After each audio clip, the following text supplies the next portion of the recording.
Hello everyone and welcome back to the channel. So today I thought that we would chat a little bit about what you can actually give that friend of yours that is just feeling really anxious all the time. And as the holiday season approaches, maybe you have that family member, maybe you have that friend that just kind of constantly seems like on edge, but they have that same enthusiasm for stationery as you might do. So I thought that I would just compile a few tools that I thought would be super helpful. And most of them are actually under $50 that you can do as a stocking stuffer, or you can give that just as like a comprehensive gift. So I have 10 ideas and maybe a bonus one that you can kind of do and give as a gift for the friend of yours that is feeling really anxious. So if you want to see all the things that I have for you for your anxious friend, then just let's dive right in.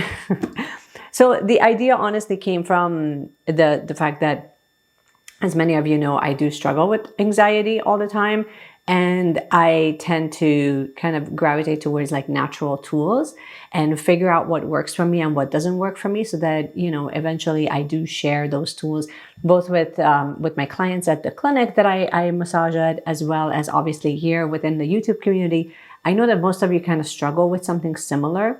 So when I kind of compiled the list of all the things that have actually made a difference, these are all tried and true tools. So I'm not going to give you ideas that are just so far-fetched that you might have seen like at like a magazine and an article or something like that. These are actual items that I have purchased, that I have used, that I have been using for multiple years.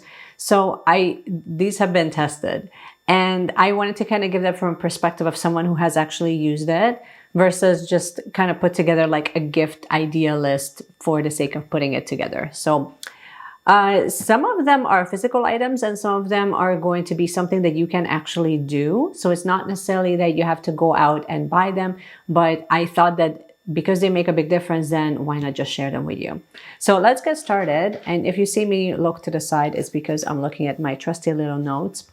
So the first one that I wanted to kind of start with is actually really, well, it's very simple, but it's also a little bit time consuming, but think mixtape. So this is sort of like the mixtape of 2024, like we're kind of bringing it back to, you know, current times, but making a playlist for your friend, especially if you're aware of the type of music that your friend is into. A playlist could be such a simple and really awesome gift to give someone, because that way you're kind of taking them like on this musical journey for at least about an hour to an hour and a half. It doesn't have to be like this really big playlist that you put together, but it needs to be thought through well enough where you know that it will either change their state of mind, it will change their mood, it will change the way that it kind of just like pulls them out of that rut. And music tends to do that quite a bit for us. I think that music is one of those really underspoken tools that we have access to that is not being utilized often enough. Not unless, you know, like we go and like we obviously, most of us listen to music, but we don't think of it as a form of therapy. So put together a playlist for your friend. They will thank you for it. This will come as absolutely no surprise to any of you, but I'm going to go with, like, when it comes to physical items, I'm going to go with a simple little notebook. Now you do see that I have started a full notebook series when we're talking about, you know, the beginners and like the overview of how to use a personal size notebooks. I have grown really fond of like most of these. I have like the moleskin. I have like this little passport size from Muji. And obviously I have the field notes. Each of them play a different role in my personal life. But the way that I imagine you giving this as a gift is basically you add a pen and a notebook and you have a complete system. You can use whatever pen you want. It's completely up to you. You can get a basic little Muji pen. I think these cost maybe like $3. Field notes, you can get them as a set of 3 if you're buying them in Canada, and they usually cost about $22. I think it's about $19.50 if this particular one is from LL Bean, and I believe I paid either $21 or $19 for it. Don't quote me on it, but they do come as a set of 3, which means that you can keep 1, you can give 2 away, so it's not a bad deal at all. Here's the thing with notebooks and the reason why you would want to give them. First of all, with most of these, on the back, it gives you about at least 20 to 30 ideas of how you can use them. The way I imagine someone who has anxiety and who feels very anxious, without going deeper into the source of anxiety, I love the personal side notebooks because simply it allows for an outlet to not only manage thoughts and emotions, but it allows an outlet where you can capture ideas. A lot of the times, for me personally, that anxiety or that overwhelm kind of sets in where I'm trying too hard to organize my thoughts into cohesive, actionable items. So for me to just even have like an outlet where I can just write down all of my thoughts, all of my ideas, all of my to-dos, all of the reminders, all the things that are like lurking in my head, is super helpful. So giving someone, just like a quick little notebook can be super helpful, but I would add a caveat to that, that you should actually let your friend know how they can use it effectively so that it helps them.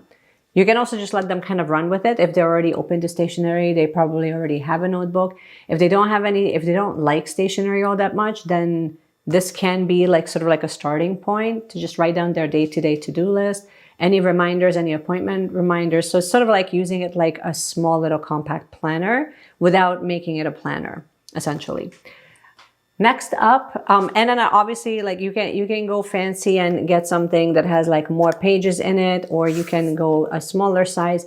I'll leave it up to you. I wanted to give you guys at least a few options. I obviously bought the Muji ones because it goes into my traveler's notebook. I bought the Moleskine because I not only wanted to kind of compare these two against one another, but I'm finding that like there's a lot that I kind of love about this notebook. So if you wanted to give like a larger writing space or like more pages, Moleskine would be a really good option as well. Obviously, when it comes to managing your mental health, movement has to be part of that deal. And if you're finding that your friend is not currently having any type of exercise routine, any type of exercise program, a nice gift would be to actually give them a trial period of a workout app. So you can go into something that has more Pilates or yoga, or something that has more endurance sports like running, swimming, biking, hiking, all of that. You can go into, more general like Apple Fitness. Peloton has really good classes as well. Those are more general, but then they can also get specific because you have multiple different modalities that you can choose from. But having access to like a workout app kind of gives them like that little nudge, that kickstart, that new framework essentially, where they can kind of get right into kind of starting something new. And worst case scenario, they try out, something for a month and it doesn't work for them, and then there's nothing lost. But then if it works out for them, then they can kind of continue the subscription and they actually now have a new actual healthy wellness routine. So either way, I kind of look at that as an absolute win. Next up is when it comes to going back for just a moment to the notebooks. So next up would be something, what you can also do is if you get like a notebook like this, you can get a pen and maybe you can add in either a roll of, I forgot to bring them out, maybe a roll of dot stickers so that they can kind of create like different categories for commonplacing if that's the direction that you're intending to use it. Or you can just get literally dot stickers that just kind of allows them to highlight things. Or if you have them, and of course I can't reach it, you can also go with just basic icons. Again, if you have them. Okay, so something like this. So like this one would be for like shopping, for example. But honestly, I wouldn't even go that detailed. I would probably just keep it very, very simple and keep it with just shapes only, or maybe sticky notes. Sticky notes can also be like a way that you can kind of highlight certain parts of the page. But I really love the dot stickers because again, they're fairly simple, and it's something like Moleskine has like an inner pocket in the back where you can keep things here if you really wanted to. So that could be like a really nice way of just kind of comboing something together that is already a cohesive tool that you can just start using immediately. So that's my thoughts on the notebook situation, that I think that would be like super helpful. Next up, let's talk a little bit more about scent and really managing your mood and managing your nervous system. Like scent is like probably the number one and the most effective way of doing that, because through the olfactory nerves, you actually have, it impacts your brain almost immediately, like within about, I think, 3 to 5 seconds. Don't quote me on it. I forgot to kind of look up like the actual science behind it. But I know that the through scent, it's tied deeply to It's tied deeply to memory, and also it affects your nervous system immediately. So it will impact the parasympathetic nervous system pretty much right away. I love roll-on essential oils. Well, first of all, I love aromatherapy because it's so quick and effective that I don't feel like I need to take, you know, a supplement, or I need to take something that I'm going to have to wait about, you know, like an hour or two until it kicks in. It's like pretty much immediate. So I love roll-ons for that, for essential oils. I love sprays for that. So let's talk about the roll-ons. I do have the doTERRA one here. This is the one that I bought for my kids like back in the day. So the one that I have here, this one is more of a grounding blend. So when you're buying essential oils, I would look at, well, first of all, I would look at either blends like this that kind of comes as a roll-on. And blends just means that it's already pre-blended, so it's not one pure oil that is being added into this, and it's also mixed with usually fractionated coconut oil. So because the formula is already diluted a little bit, it can, again, it just gives it that extra layer where it can just get absorbed into the skin without causing any potential irritation, any reaction, and that sort of thing. Now, if you wanted to go a different route and you still wanted to use aromatherapy and you didn't want to use a roll-on, then you can just get the bottle. This is also a blend. This one happens to be from Home. That's the meditation center in Toronto where I've done my training, and they still sell this. It's wonderful. Oh, just every time. So this one is more designed, it comes as a dropper. So this one is more designed to put it into a diffuser and then diffuse it into the room. Love that. I use this pretty much every single day, every single time that I'm in the clinic. I use it with clients. It's a very, very commonly used blend within our household. I love blends that sort of, it doesn't go after like your traditional, here's a lavender and then have fun. Because some people are going to be sensitive to scent and some people are going to be sensitive to lavender. So I like more grounding blends, especially if I'm taking mental activity that is very hyperactive and I'm taking a nervous system that is very jittery and very reactive, and I want to kind of bring it back to neutral. And that's usually what more grounding, earthy notes of blends do, where they kind of take that nervous system and just kind of put it back into neutral. So the idea is not to try to put you to sleep, but the idea is to kind of have you back into that neutral space where you can kind of think a little bit more clearly, improve your focus, but then also you're not constantly overreacting to every single thought that comes through. The other recommendation that I have, staying with scents, would be something like a spray. So this one is from Being Frenchy. This one is a hair and body and linen mist. And again, this uses, you know, mood science and scent technology. And I mean, citrus will usually have more of an uplifting, vibrant, bright kind of note. It will have like a bright effect on your mood. So it's very uplifting. And then something like Home would be more grounding. So they work really well together. However, they each achieve a different thing, because one kind of pulls you a little bit more out of like a blah mood. The other one will take like a really hyperactive mind when you're just like, oh my God, what's going to happen, when you're like over worrying and overthinking, and then it kind of brings you back to neutral so that you can think clearly. So they will have a different effect on the body, but they all work together. Like they do complement each other. The other one that I have here, also from Being Frenchy, this one is Balance and Harmony. So this one has bergamot and cedar. Cedar, again, being like more of a root, more of a grounding effect. And then bergamot being a citrus, it obviously has more of an uplifting, vibrant, bright, like, again, color palette. Not color palette, like a scent palette. Oh, love this. So again, this one comes more as a stick. And then I just love kind of putting it all over my neck. You cannot put scented stuff in front of me in a video and then ask me not to use it. It's just not going to happen. So I love all of them for different reasons. I use them at different times. This I end up using daily, and I try not to, because this, I actually bought this in Target in the States when we were visiting. And they don't sell this in Canada. The only way that you can get it if you are in Canada is if you go onto Amazon and use and buy it through Amazon USA and then get it shipped to you. The shipping is atrocious. So for my friends in the US, enjoy the Being Frenchy line because it's wonderful. Within Canada, you can obviously go with doTERRA or you can go with Home. I use both of them interchangeably. They're both wonderful. They smell wonderful. So that's all I'm going to say about both of them.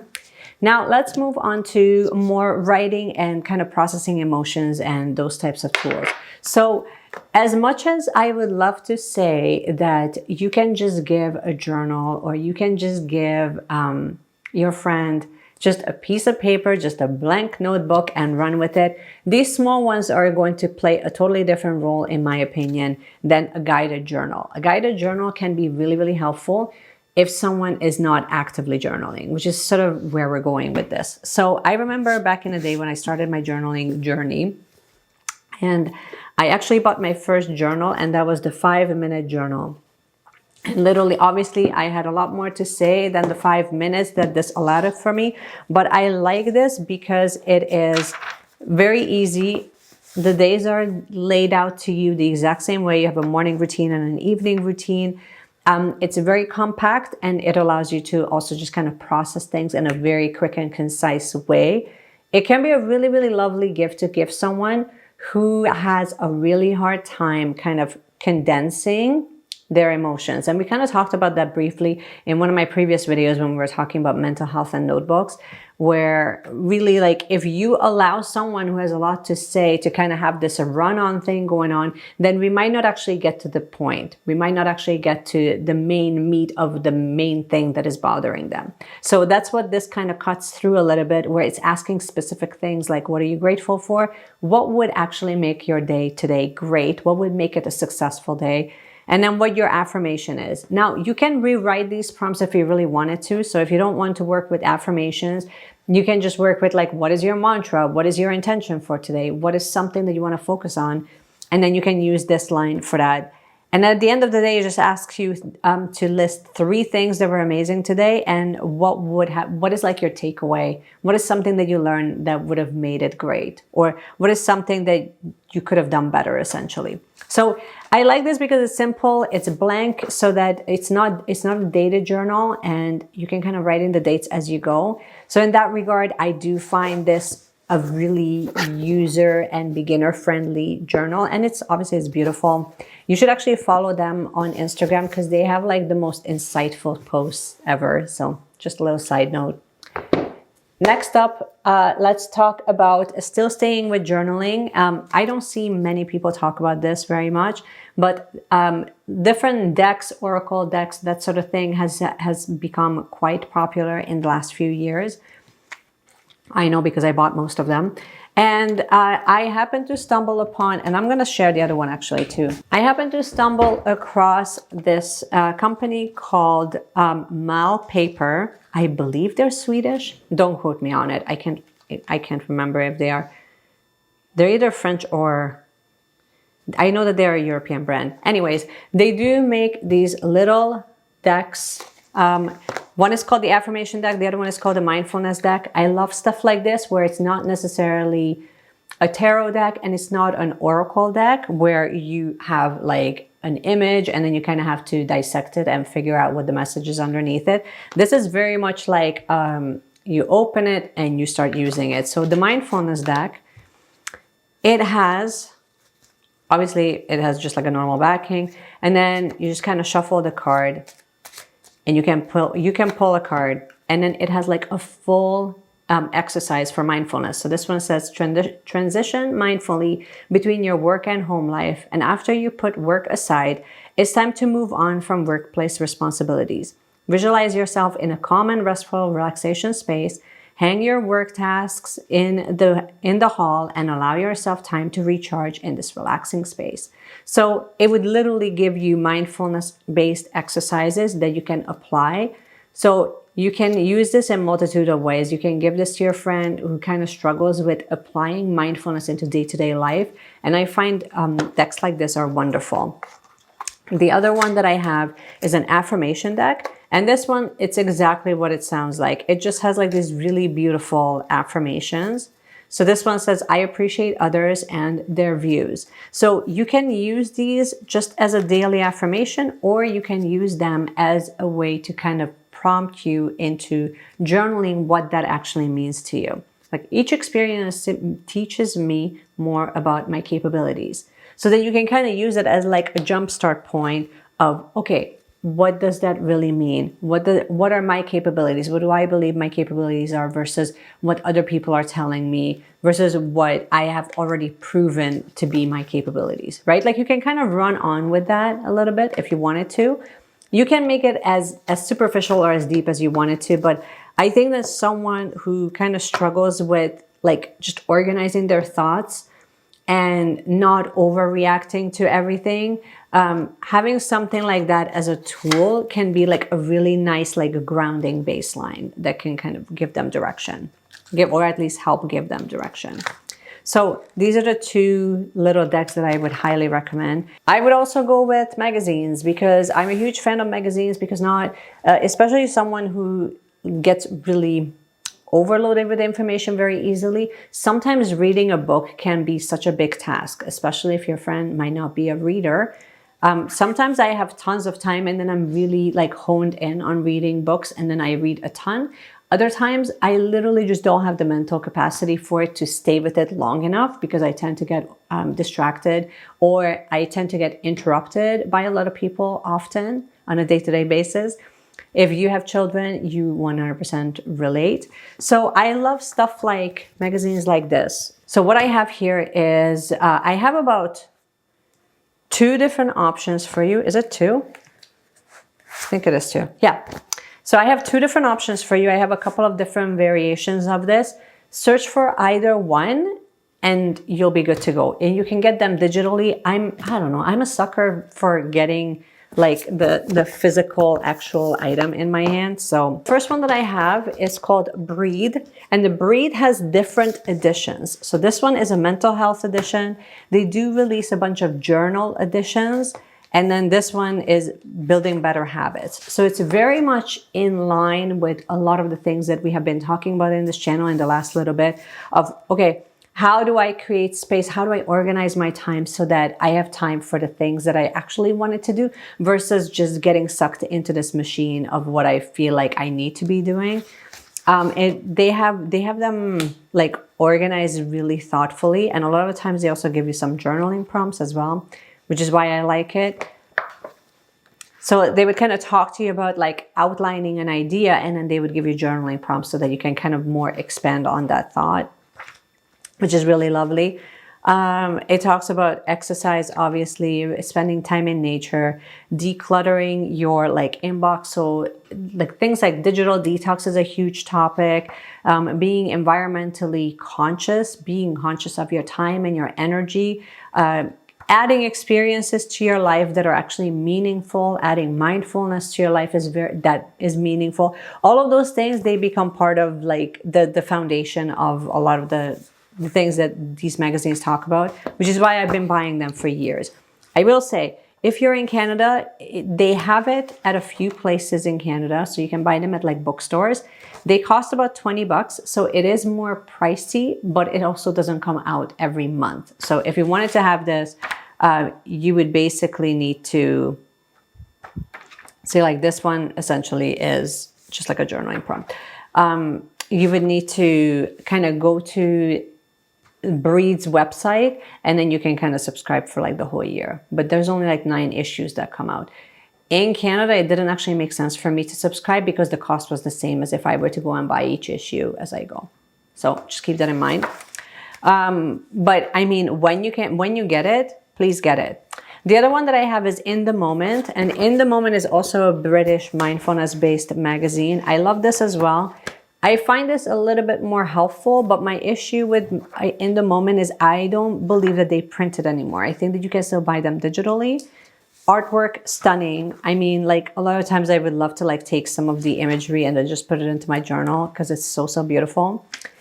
The articles are really, really similar to what you can read in breathe versus in the moment, they are like at par with each other, but it's just they're different in their approach and in their delivery of information, if that makes sense. So I have both. I like both. If you can get either one, it's going to be very helpful, and it's something so unique. Like, it's not. So when it comes to magazines, it kind of doesn't matter which one you end up getting, which one you're naturally drawn to. But I will say this, I have brought in multiple of these issues into even my wellness clinic, and people appreciate it because it's just such a different reading experience than what most people are naturally used to, which is basically just newspaper or, you know, just like celebrity gossip magazines that are like made kind of flimsy. Here, a lot of these pages are, they're filled with substance, which is something I don't mind investing in because it's something that's going to, it's a gift that just kind of keeps on giving. I don't necessarily, I'm not a huge fan of the journaling ones unless I'm giving it to someone who is brand new to journaling and they really have no idea where to start. So I don't tend to use these as much. I like the habits ones, and obviously just like the normal editions. They're usually very helpful. And in the moment, always it's always wonderful. I will have to double check if they still make the printed version of this, because if they do, then I would almost lean you more towards in the moment rather than breathe. But I know that breathe is still very much made, and you can buy them in Canada. They have them in drugstores. They also have them in Indigo, and where else did I see it? Oh, and I think I've seen it in Walmart as well.